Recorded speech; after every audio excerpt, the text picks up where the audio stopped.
Ladies and gentlemen, welcome to the Screaming at the Sky podcast, episode 1. My name is Mick Harabeka. I will be your host for the program. Right now, this is a strictly audio program. We are planning on getting into the audiovisual space here on YouTube, but for now, just deal with the pretty picture. It's not going anywhere. I said before, my name is Mick Harabeka. I am a straight white male, so I have that not going for me. Prefer the he, him pronouns, but I don't give a fuck. Neither should you. I had a long road to get to this podcast. We as in me, I do that. I decided about 2 weeks ago to get into the audio podcast space, and I little apprehensive to start a new adventure this late in life. I'm 32 years old.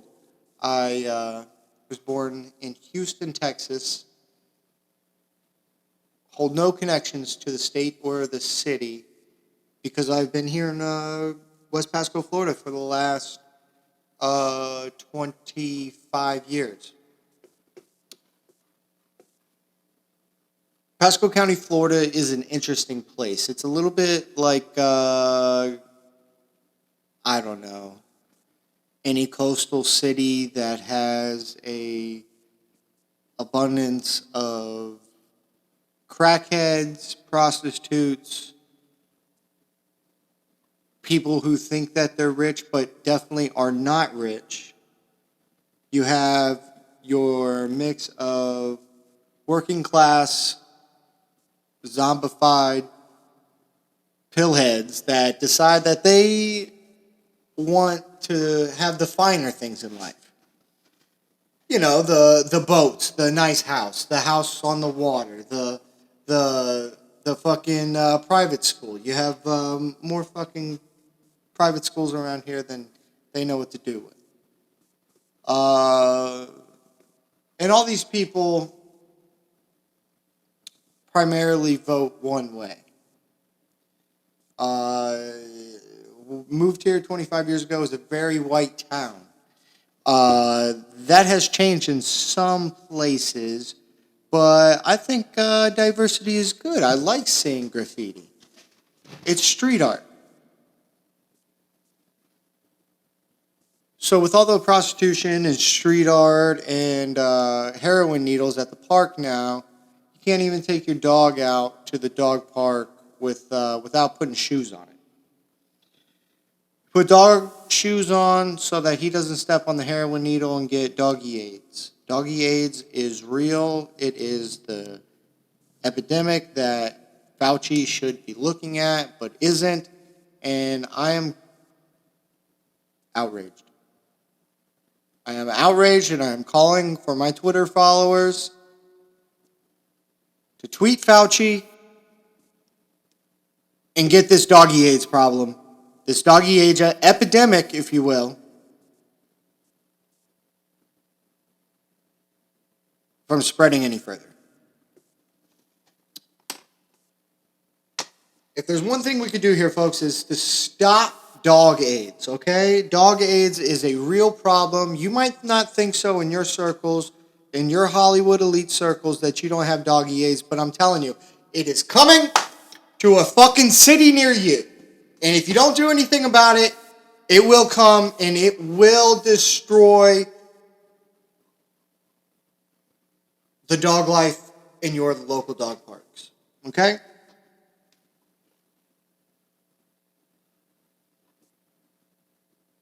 Now, there's homeless schizophrenics living in the fucking dog park, so I don't think that that's a related issue.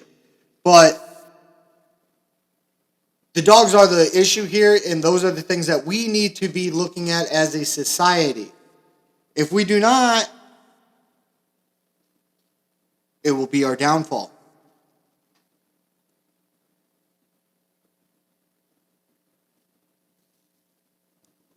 I was watching the news right before I started this, and in Florida, I swear to you, never ceases to amaze me.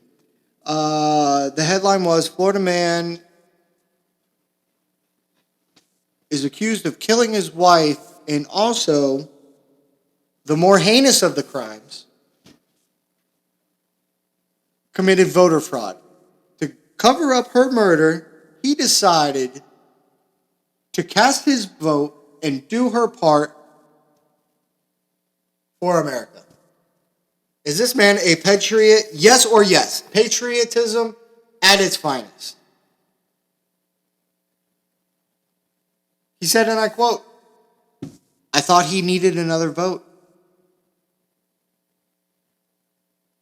And I know what you're all thinking. You're all thinking that this was a vote he casted for his wife, knowing full well who and what politics she leaned towards.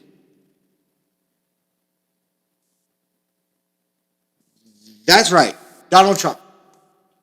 He casted a final vote, the final nail in the coffin, if you will, was to cast his wife's fraudulent vote for Donald Trump.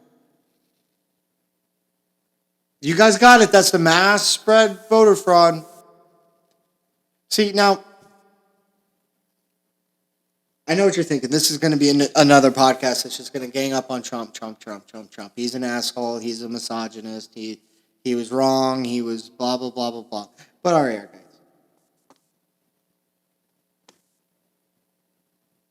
I have a theory. I think Andrew Dice Clay was writing for Donald J. Trump all along.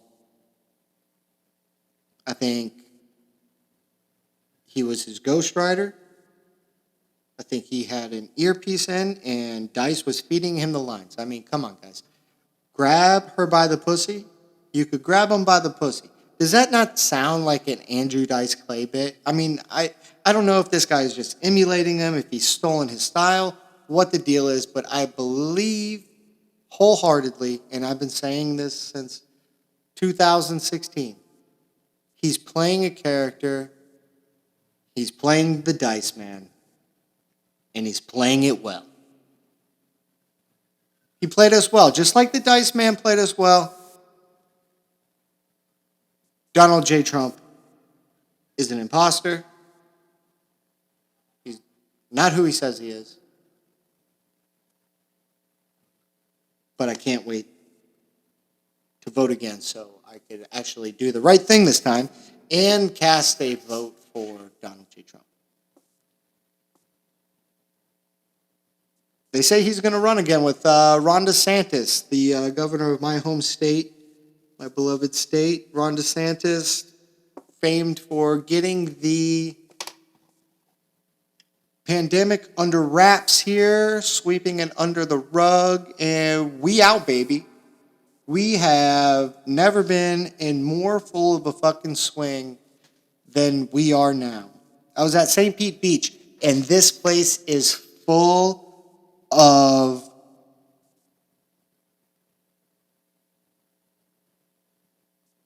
pieces that are pasty, pale, white, blonde, flat asses, big old milky titties, and just Canadian fucking accents. Oh, Jesus Christ. They're fucking... Sorry about that, folks. I record out of a fucking cardboard box here, and you're going to get a little bit of road noise. You're going to get a little bit of police sirens, but that is the neighborhood you live in. We're trying to move on up. Trying to get my wheels of the pie. Oh, got a little too into it. All right, so enough about me, enough about my ramblings. This is another issue we have on the agenda is why will people not get back to work? We have been begging to be able to get back to work. My boss is a Republican, so I've been working the whole time, so I understand, but I don't actually understand. I could sympathize, but I actually can't understand what you're going through because I haven't gone through it. But I do know where I would be. It would, if I couldn't make any money and I had no more available credit and the creditors were knocking on the door and I didn't own a home and everything like that, I would be really freaking out. And I might do a little bit of crime. Can you blame them, guys? Can you blame them for hitting up a few ATM transactions? You know, I don't want anybody to get killed, but, you know, if you got it and you're flaunting it around an ATM, you should think twice because you got some starving people out there, guys. You got some starving people and they're desperate. And when desperate people are put in a corner, what happens? What happens every single time somebody gets put in a corner? They snap. They snap and they seek vengeance and they seek revenge. They seek to be vindicated in their actions and their transgressions. They might even call you a name. Because that could be the worst thing if you do. Calling people names could be the worst thing in the world. It could distinguish. That's not the right word. You're a fucking idiot. It could extinguish. It could put out the fires of everything you have ever done in life. Just think every good little thing, everything that you have ever done in life, and it could just get taken away because you said a thing. That's the slippery slope we play now, guys. You can't swing for the fence anymore. God forbid somebody be offended.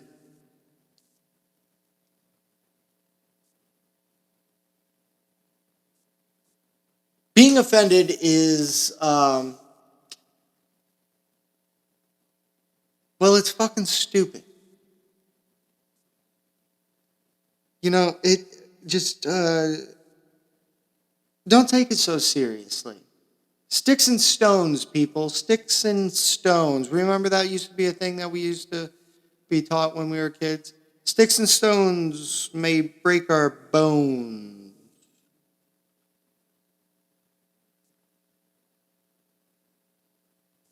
Well, words shall never hurt us. But you know what else can break bones?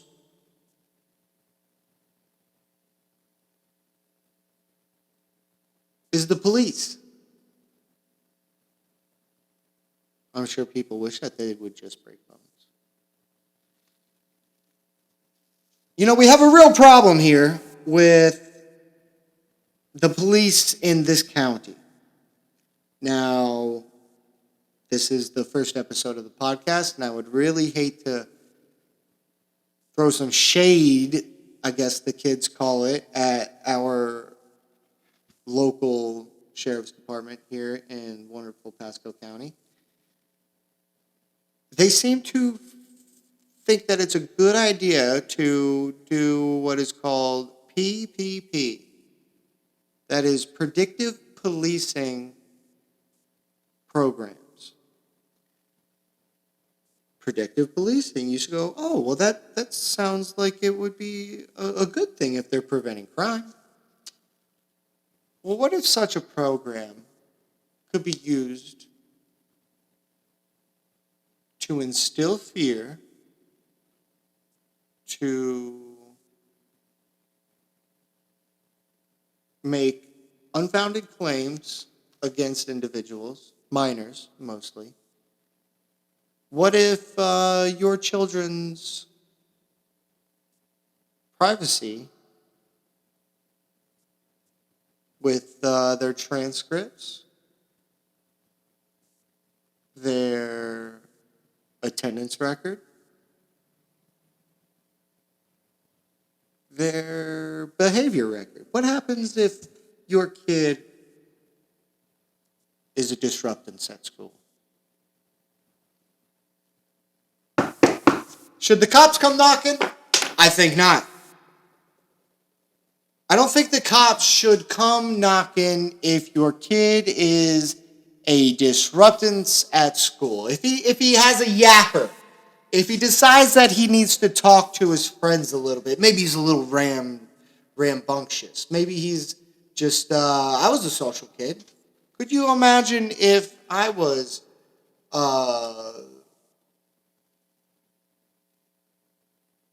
brought to the police's attention for talking to my neighbor, if you will? Could you imagine if you were brought in front of the police's attention for missing a couple days of school? Could you imagine somebody picking on you and you defending yourself? And in not your eyes, but other people's eyes, maybe you went a little bit too far in defending yourself. Maybe you were too effective at stopping a bully. What if you were caught out past, let's say, 8 o'clock during the shutdown? Would you then be a criminal or a person of interest? Jesus Christ, some fucking mud tires. I tell you what, mud tires are the stupidest fucking thing. Slightly stupider than predictive policing. But anyway, what's going on in my county is we have the Pasco County Sheriff's Department headed by Chris Nocco, former local football star.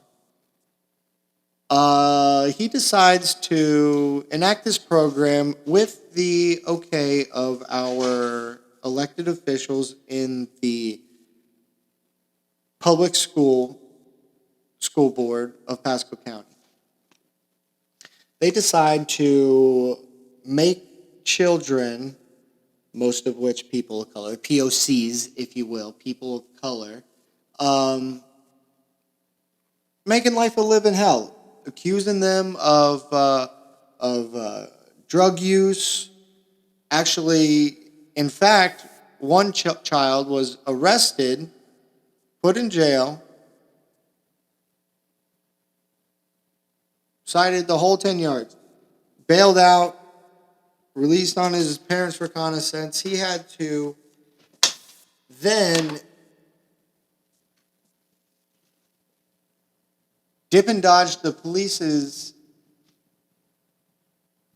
draconian tactics where they would constantly show up at his house, ask him questions, because, of course, they were well within their legal rights because they had a open case against him that they decided to not prosecute for over a year and a half, and then later dismissing the charges. Now, this child's a minor. I'm not going to expose his name, even though I'm pretty sure the kid's family was on Bay News 9 a couple weeks ago talking about this. And honestly, other than that, I can't find anything else on it. You go onto Google, you go on the DuckDuckGo, you see one or two articles, and that's it. Nobody else is talking about this. This is the biggest abuse of power you could imagine. Think about that. Predictive policing. Why don't they just call it profiling policing? You have a profiler. You have a criteria. So you have a profile. I don't understand how there's a disconnect here.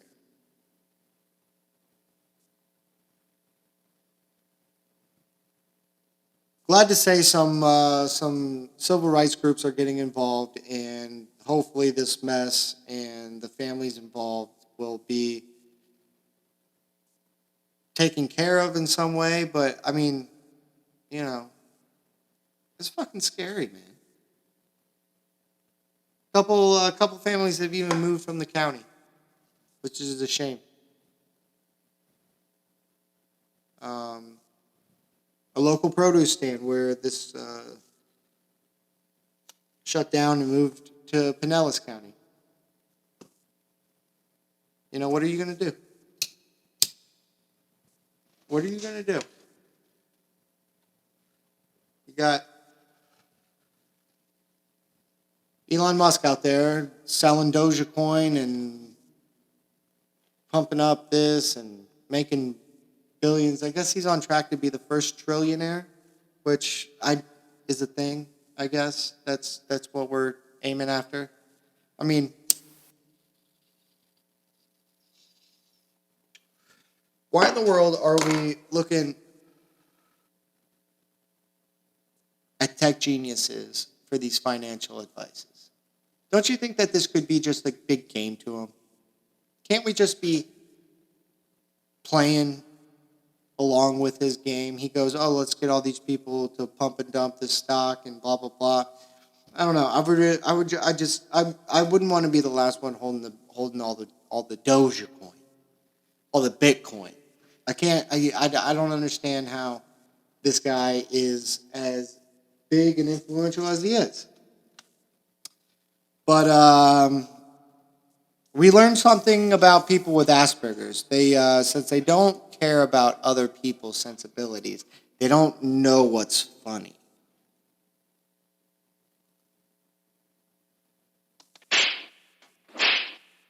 Sorry.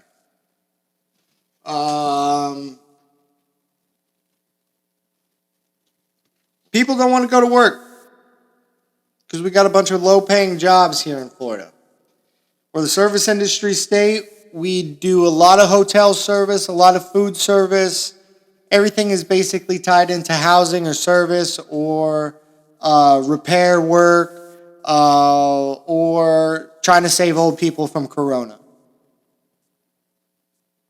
That's about all the jobs you got. So you got a few skilled labor jobs and you got a few medical jobs, but other than that, toots, you're looking at $5 an hour, $5.25 an hour, and plus tips at the fucking diner, at Mel's Diner. I worked in pizza restaurants up until I started building boats, and let me tell you, it's a rough life out there for a restaurant worker. The drug abuse is out of this fucking world. I've never met a chef or a bartender that doesn't have let's say a little cocaine problem. Might not be a problem. It depends what you think of cocaine. Cocaine's kind of fun, but you don't need all that in your life. It's not good. Alcohol abuse, drug abuse. But hey, you work with tips. You get tips, so you come home every night with fucking cash in your pocket.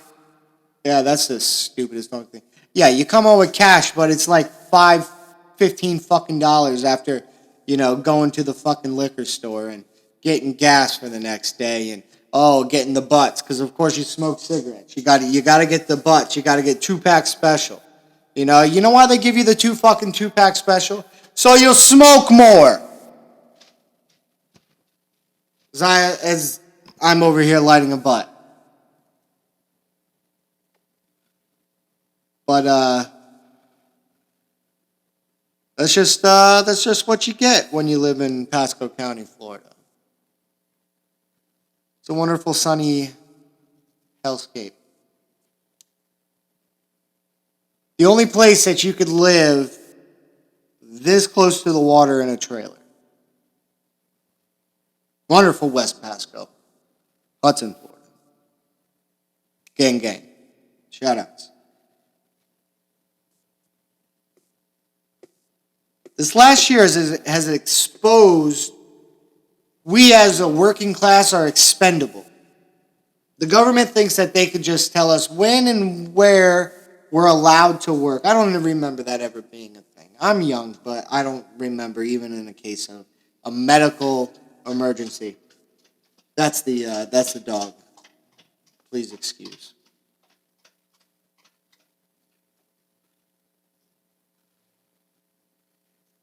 We are expendable entities in this workers' economy. It is time that most of you see your self-worth. You are mostly worthless to your employer. At least that's the way that it makes me feel sometimes when my boss says, yeah, anybody can do it. Skilled labor position, but anybody can do it. You know. I can't tell between 5/8 and 3/8, but anybody could do that, right? Get the fuck out of here. I mean, these people, they go to their law school or their dental school or their fucking computer IT program, and they just think that the world around them is just, doesn't need anything. Doesn't need any repair. Doesn't need any upkeep. Well, let me tell you what. This country needs a lot of upkeep. And a lot of stuff is getting swept under the rug. I propose the government do a public works program where you get paid a medium wage. We're not trying to make people rich over here, but we're not trying to make people wonder how they're going to pay their bills week to week.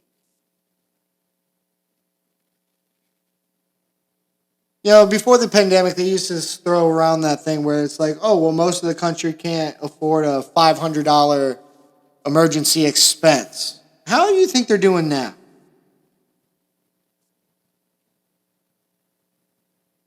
How do you think that the lower class is getting by? I'll tell you how they're getting by.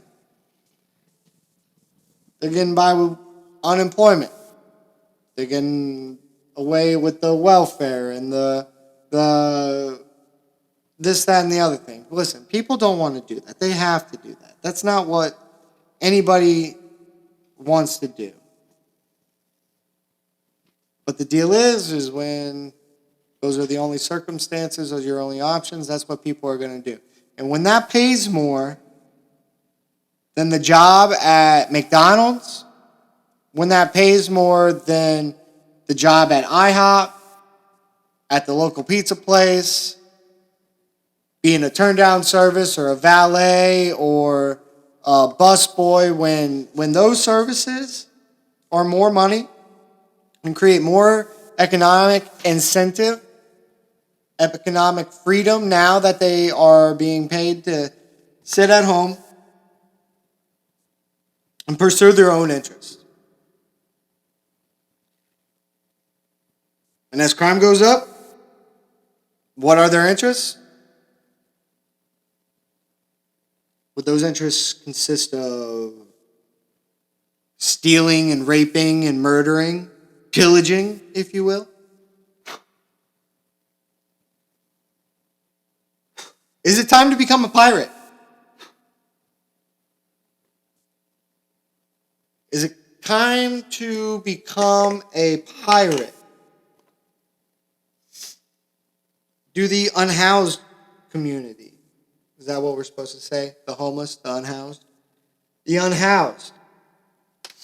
How did they get people to change what they call them? Is that somebody else vying for their sensibilities? I've never heard a homeless person go, I'm not homeless, I'm unhoused.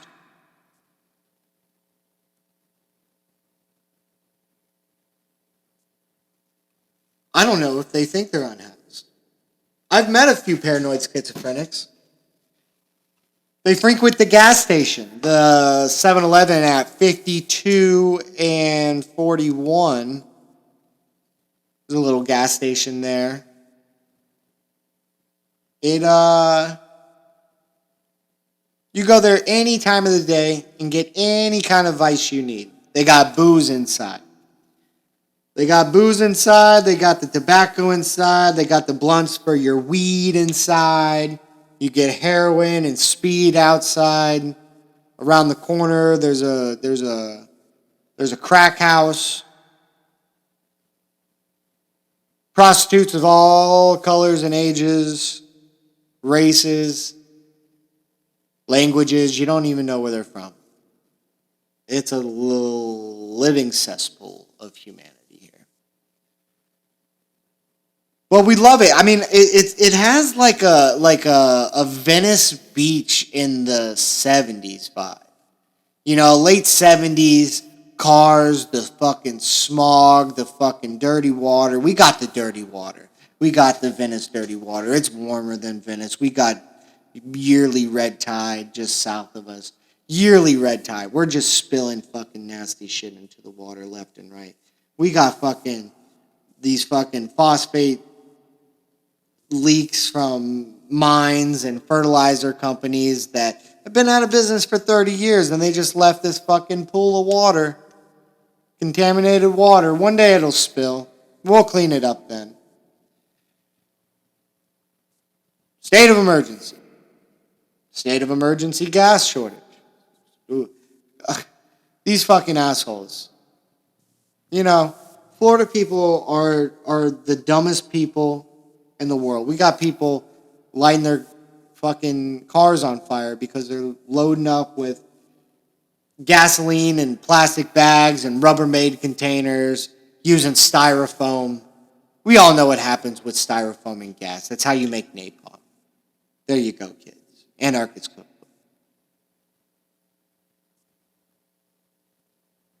Don't do that. We don't want you to do that.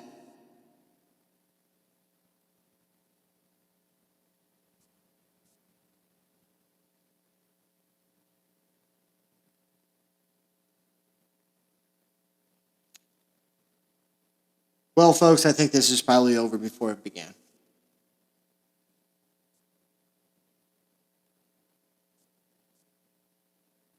I'd like to bring up our sponsor. Sponsor today is from Sutera Wellness. Sutera Wellness, get your weed. Get your weed. They got the CBD, they got the THC, they got the good shit, the bad shit, they got the in-between shit, they got the wax, they got the this, they got the that. Whatever you need, they got it there.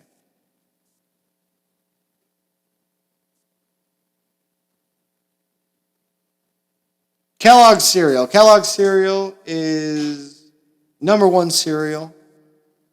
They get the job done. We like them. None of that Post shit or the Quakers.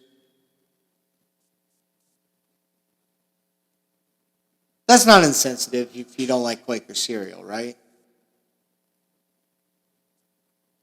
I don't know. They're not well represented. I think I'm safe. Anyway, guys, till next time, this has been Screaming at the Sky podcast with Mick Karabeka. I want you guys to keep listening. I hope you click that subscribe button. Merch is coming soon. We'll have mugs, custom fleshlights. Hell, we might even do a shirts, wigs to make you look like Tekashi 6ix9ine. Mixed. We actually will have henna tattoos, 6ix9ine henna tattoos coming to you soon on the website. So look forward to that. If you like what you hear, Venmo me $5 at mickkarabeka.com/Venmo. I don't know how it works. It's not set up yet. All right, guys, if you like what you hear, please keep on listening and have a good night.